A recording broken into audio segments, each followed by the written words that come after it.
Lalong umuugong ang balibalitang papalitan na bilang speaker si Leyte 1st District Representative Martin Romualdez. Live mula sa Batasang Pambansa, nangunguna sa balita si News 5 House Correspondent Marian Enriquez. Marian, may katotohanan ba itong mga balibalitang ito?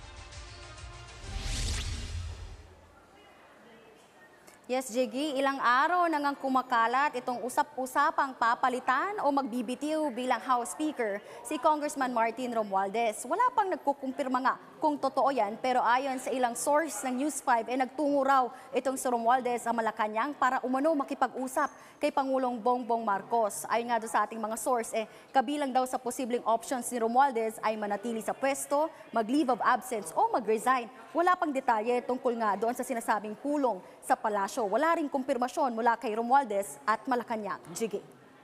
At Marian, doon sa source mo, nabanggit ba niya kung bakit kailangan pang konsultahin ni Romualdez si PBBM gayong may separation of powers naman sila?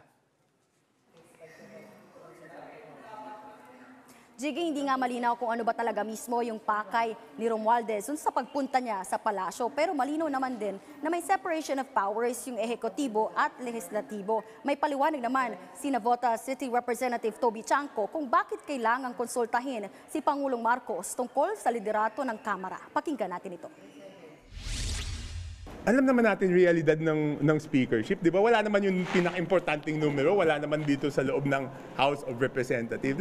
Let's accept that fact. The most important vote is not inside the House of Representatives, di ba? Where is it? Hindi, it's out of respect. Di ba walang gagalaw dito because out of respect doon sa Malacanang. Di ba? So, yun yun naman iniintay ng lahat, di ba? Kung ano yung, siyempre lahat naman kami, we are supportive of the President.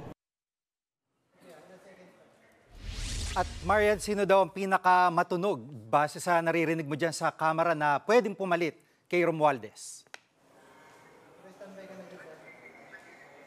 Jiggy, ay nga doon sa ilang source, kabilang doon sa mga matunog na maaring pumalit kay Romualdez kung sakali ay si Isabela 6th District Representative at House Deputy Speaker Faustino Bojib D. Kapartido ni D si Pangulong Marcos sa Partido Federal ng Pilipinas.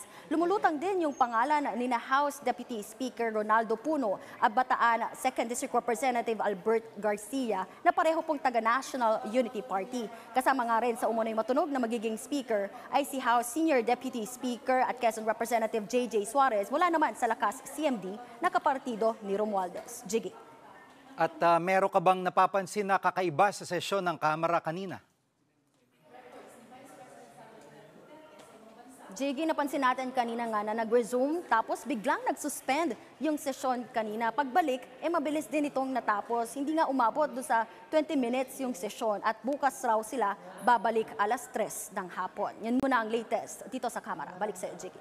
Yan po ang ulat ni Marian Enriquez live mula sa Batasang Pambansa.